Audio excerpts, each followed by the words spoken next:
Objectives नहीं पता है तो वो पढ़ाई बेकार है। तो ये ऑब्जेक्टिव्स आपको अंदरूनी चीज़ों को जानकारी देता है, इंटरनल चीज़ों को, जिससे आपका आगे इन फ्यूचर नर्सिंग कंपटीशन में भी मदद देगा और आपके एग्ज़ाम में भी सेकेंड ईयर में 10 से 15 नंबर ऑब्जेक्टिव पूछता है। तो आपके लिए काफ़ी शानदार होने वाला है। इससे पहले भी मैं ऑब्जेक्टिव्स करा चुका हूँ, जाकर देख सकते हैं।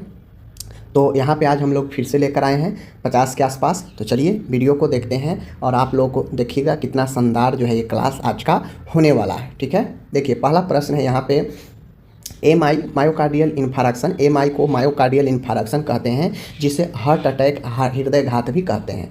एमआई का सबसे स्पेसिफिक मार्कर यानी सबसे विशिष्ट जो जांच होता है वह ट्रोपोनिन होता है, ट्रोपोनिन। ठीक है, ट्रोप्टिक किट भी इसे कहते हैं, याद रखिएगा। सीओपीडी की हॉलमार्क साइन क्या होता है? सीओपीडी जो आपका एक समस्या है, सीओपीडी चारों बीमारी का समूह होता है, ठीक है ना। तो सीओपीडी की हॉलमार्क साइन बैरल चेस्ट होता है। क्या होता है? बैरल चेस्ट होता है, याद रखिएगा। हाइपोथायराइड में क्लासिकल साइन क्या दिखता है? यानी किसी को हाइपोथायराइड होता है, थायराइड की समस्या, तो उसमें क्लासिकल साइन क्या दिखता है? तो उसमें दिखता है कोल्ड इंटॉलरेंस, यानी उसका त्वचा, उसका बॉडी ठंडापन रहता है, कोल्ड इंटॉलरेंस। ओके, आगे है हाइपरथायराइज्म में क्या साइन होता है? तो हाइपर में होता है एक्सोथैलेमस, ठीक है ना, एक्सोथैलेमस, ठीक है, एक्सोथैलेमस, याद रखिएगा। ये हाइपरथायराइज्म है और ये हाइपो में कोल्ड इंटॉलरेंस और हाइपर में एक्सोथैलेमस, ठीक है, याद रखिएगा।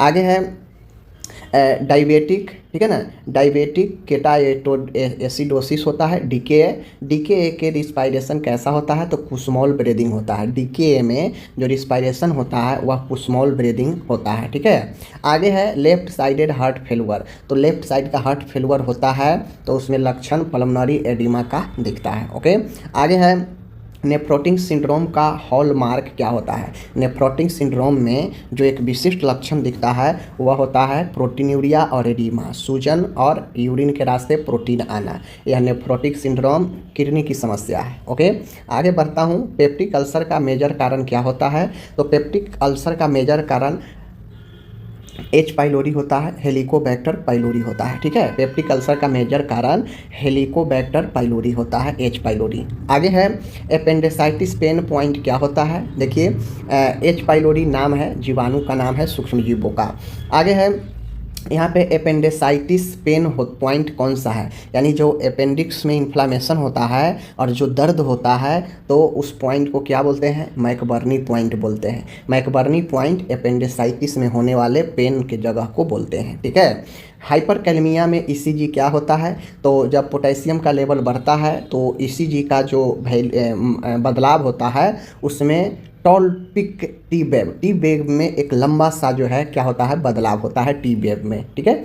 आगे है हाइपोकैल्सीमिया साइन, यानी किसी को कैल्शियम में कमी होता है तो क्या साइन होगा? तो साइन होता है चॉस्टेक एंड ट्रूजर साइन, ठीक है, चॉस्टेक एंड ट्रॉसी साइन, याद रखिएगा। हाइपोकैल्सीमिया में लक्षण यहाँ पे देखिए चॉस्टेक एंड ट्रॉसी साइन। आगे है स्ट्रोक ट्रीटमेंट का गोल्ड पिलियन क्या होता है? यानी जो स्ट्रोक लगता है, ठीक है, स्ट्रोक को हम लोग सीवीए भी बोलते हैं। इसके स्ट्रोक के गोल्डन टाइम पीरियड ट्रीटमेंट का, यानी इतने समय में अगर स्ट्रोक के मरीजों को अगर ट्रीटमेंट मिल जाता है सही से, अच्छा से, तो व्यक्ति सही हो जाता है, वरना बहुत मुश्किल हो जाता है आगे, क्योंकि ब्रेन में ब्लड ही सप्लाई स्ट्रोक में कम हो जाता है तो सेल तो डेड होने ही लगेगा ना। शॉक का सबसे अर्ली साइन क्या होता है? तो जो शॉक होता है किसी को लगता है तो शॉक के पहले क्या लक्षण दिखते हैं? टेकीकार्डिया, हृदय की जो गति है बढ़ जाती है शॉक में, शॉक से पहले। आगे है अस्थमा ऑब्स्ट्रक्शन। जैसे ही शॉक आने वाला होता है तो सबसे पहला लक्षण टेकीकार्डिया का होता है। आगे है asthma obstruction. Asthma obstruction, asthma obstruction, तो अस्थमा ऑब्स्ट्रक्शन के लिए रिवर्सिबल ब्रोंको कॉन्ट्रिक्शन, ठीक है। अस्थमा ऑब्स्ट्रक्शन क्या है? तो यह रिवर्सिबल होता है। मान गया आपके अस्थमा है उसमें ऑब्स्ट्रक्शन आ गया तो वो रिवर्सिबल होता है। ब्रोंको कॉन्ट्रिक्शन, ब्रोंकिया में संकुचन रिवर्सिबल होता है या फिर से संकुचन ठीक हो सकता है। बर्न फ्लूइड कैलकुलेशन, मरीज जल जाता है तो उसमें जो तरल पदार्थ देते हैं तो उसका कैलकुलेशन किस फार्मूला पर बेस होता है, पार्कलैंड फार्मूला। यह तय करता है कि बॉडी में कितना फ्लूइड को देना है, कब देना है। ओके, आगे क्वेश्चन है हाइपरटेंशन का मोस्ट कॉमन टाइप क्या होता है। तो हाइपरटेंशन का मोस्ट कॉमन टाइप इसेंशियल एचटीएन होता है, एचटीएन हाइपरटेंशन होता है, ठीक है, इसेंशियल एचटीएन। आगे है कुशिंग सिंड्रोम में क्या लक्षण दिखते हैं। तो कुशिंग सिंड्रोम में मून फेस होता है, पप्पी फेस, ठीक है ना, पप्पी फेस जो चंद्रमा के जैसे, मून के जैसे फेस हो जाता है कुशिंग सिंड्रोम में। नेक्स्ट है एडिशंस डिजीज में ब्रॉन्ज स्किन पिगमेंट होता है। देखिए एडिशंस और कुशिंग ये दोनों एक दूसरे से रिलेटेड है। तो कुशिंग का लक्षण अगर पूछेगा तो मून फेस, और एडिशंस का पूछेगा तो ब्रॉन्ज स्किन पिगमेंटेशन, यानी उसमें जो स्किन का कलर होता है ब्रॉन्ज के हो जाता है। ओके, दोनों याद रखिएगा। आगे है पल्मोनरी टीबी का गोल्ड टेस्ट क्या होता है। तो जीन एक्सपर्ट या CBNAAT, ठीक है, ये दोनों टेस्ट है जो पल्मोनरी का सबसे टीबी का सबसे अच्छा टेस्ट माना जाता है। आगे है डायबिटीज मेलिटस का क्लासिकल ट्राइड, यानी ये कहा जाए डायबिटीज मेलिटस जिससे चीनी का रोग होता है। 3P का मोस्ट इंपॉर्टेंट 3P जो है लक्षण दिखते हैं। पॉल्यूरिया बहुत ही पेशाब होना, पॉलीडिप्सिया बहुत प्यास लगना, पॉलीफिजिया बहुत ज़्यादा भूख लगना। तो ये 3 चीज़ें जो है आपको होता है, याद रख लीजिएगा। आगे है एस्किजोफ्रेनिया हॉलमार्क। एस्किजोफ्रेनिया का क्या लक्षण होते हैं। तो माय डियर एस्किजोफ्रेनिया का लक्षण होता है ऑडिटरी हेलुसिनेशन। ऑडिटरी यानी इसमें व्यक्ति को ऐसा भ्रम होता है, ऐसा भ्रांति होता है जो उससे ऑडिटरी यानी कुछ सुनने वाला, सुनने से संबंधित भ्रम ज़्यादा होता है। कोई व्यक्ति कुछ नहीं बोलेगा फिर भी व्यक्ति को लगता है कि आसपास से आवाज़ आ रही है, बात समझ गए ना। कोई बोलता कुछ और है, उसको कुछ और समझ में आता है, तो ये ऑडिटरी हेलुसिनेशन होता है। आगे है डेलूजन क्या होता है। देखिए delusion false fixed belief not based on reality. यह रियलिटी पर आधारित डेलूजन एक भ्रम है जो व्यक्ति को रियलिटी पर जो है रियलिटी का ज्ञात नहीं हो पाता, वास्तविकता नहीं होता है, गलत बिलीफ होता है, गलत विश्वास। जैसे रस्सी को सांप समझ लेना, परछाई को एक्चुअल भूत समझ लेना, तो ये सब डेलूजन होता है, ठीक है। और डिप्रेशन, देखिए डिप्रेशन न्यूरोट्रांसमीटर। देखिए डिप्रेशन क्यों होता है। तो जब व्यक्ति को सेरोटोनिन की कमी आती है, समझ लीजिए जब डिप्रेशन, सेरोटोनिन एक रसायन है ब्रेन में, उसके कमी होने से न्यूरोट्रांसमीटर जो है और ज़्यादा डिप्रेशन में व्यक्ति जा सकता है। आगे है बाइपोलर डिसऑर्डर एलिवेटेड फेज। तो बाइपोलर डिसऑर्डर में एलिवेटेड फेज सबसे बढ़ा हुआ जो फेज होता है वो मेनिया का होता है। चूँकि आप जानते हैं बाइपोलर में मेनिया और डिप्रेशन, ये डिप्रेशन और मेनिया दोनों एक साथ होता है, बाइपोलर डिसऑर्डर होता है। तो एलिवेटेड फेज जो होता है मेनिया में होता है, ठीक है। आगे है OCD। तो OCD एक ऐसा डिसऑर्डर है, ऐसा विकार है, मानसिक रोग है जिसमें ऑब्सेशन के साथ कंपल्सन, यानी व्यक्ति किसी भी चीज़ को बार बार करने के लिए कंपल्स होता है, बाध्य होता है, वही OCD होता है। ओके, आगे बढ़ता हूँ। PTSD की फीचर क्या होता है। PTSD है तो ये फ्लैशबैक होता है, व्यक्ति अपने पिछले बातों को ज़्यादा जो है रिपीट करता है PTSD में, इसका की फीचर यही है। आगे है ECT देख लीजिए। ECT की मेन इंडिकेशन क्या होता है। तो ECT का मेन इंडिकेशन हम तभी देते हैं ECT किसी को जब व्यक्ति सीवियर डिप्रेशन के साथ जूझ रहा हो विथ सुसाइडल रिस्क। व्यक्ति बहुत ज़्यादा गहरा डिप्रेशन में हो और वह जो है सुसाइडल भावना उसके मन में आत्महत्या करने की प्रवृत्ति आता हो, व्यक्ति काफ़ी हिंसक हो, तो उसे ECT हम लोग देते हैं। ओके, आगे है लिथियम टॉक्सिसिटी का सबसे पहले लक्षण क्या होता है। मान गए लिथियम किसी को दिए, ठीक है, लिथियम मेनिया के लिए दिया जाता है, मेनिया रोगियों के लिए।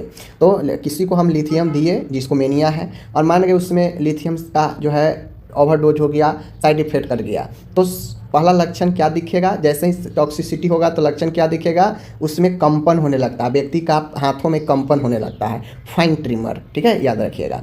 आगे है फोबिया। फोबिया एक देख लीजिए इरेशनल, ठीक है ना, इरेशनल परसिस्टेंट फियर होता है, यानी बिना किसी अकारण भय जो है फोबिया कहलाता है। बिना किसी कारण के जो है अकारण, ठीक है, बिना किसी कारण के डर जो है फोबिया कहलाता है। आगे है पैनिक अटैक में हॉलमार्क क्या होता है, अगर मान के किसी को पैनिक अचानक से अटैक आया, ठीक है, तो sudden intense fear plus palpitation, व्यक्ति को अचानक अटैक आता है तो उसका अचानक से जो है व्यक्ति डरता है और उसमें पाल्पिटेशन होने लगता है, यानी जो है उसमें धड़कन जो है उसका शुरू हो जाता है।